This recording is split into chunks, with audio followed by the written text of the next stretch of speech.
Shoot. Go. All right, you ready? Yeah. Water heater. It's the temperature pressure relief discharge pipe. It's missing.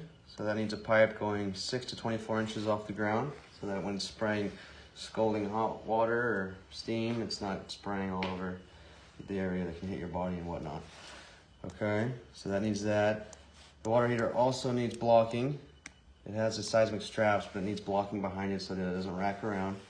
And then it needs a drip pan too, or should have one technically. You can put, if you can't route the drip pan to the exterior, you can put a little sensor, an alarm in there that'll detect water and it'll start screaming.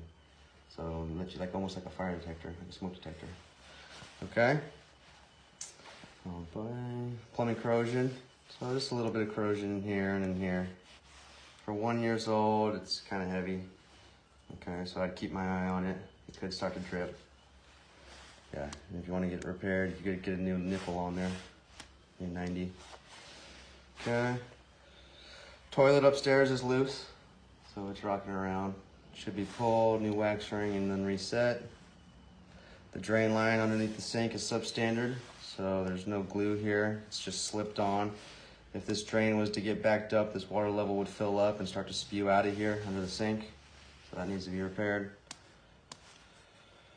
The drain stopper of the tub doesn't work, so it looks like it holds water. You pull the handle up and it fills up, but then you walk away and you return 10-15 minutes later and the water's all gone. Okay, so faulty stopper.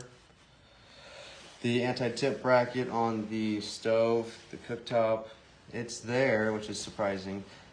The problem with it is that the flooring stops, at the front of the stove. It doesn't continue all the way to the back of the wall, which makes the footings unlevel. There's a couple unlevel tiles there, make it really hard to slide that back into the bracket. So I wasn't able to actually pop it back in there because of that. So that needs to be adjusted. The flooring should be redone to where it all sits properly, all sits nice and level, to where it's smooth in and out, so where you can clean it and whatnot. Okay? The door upstairs at the back bedroom is at a square, so it doesn't look like it was hung properly. There's a nice big gap. It's at a square, and then the hardware, the striker and the striker plate just barely engage. They're just barely touching. So that should be adjusted. Okay.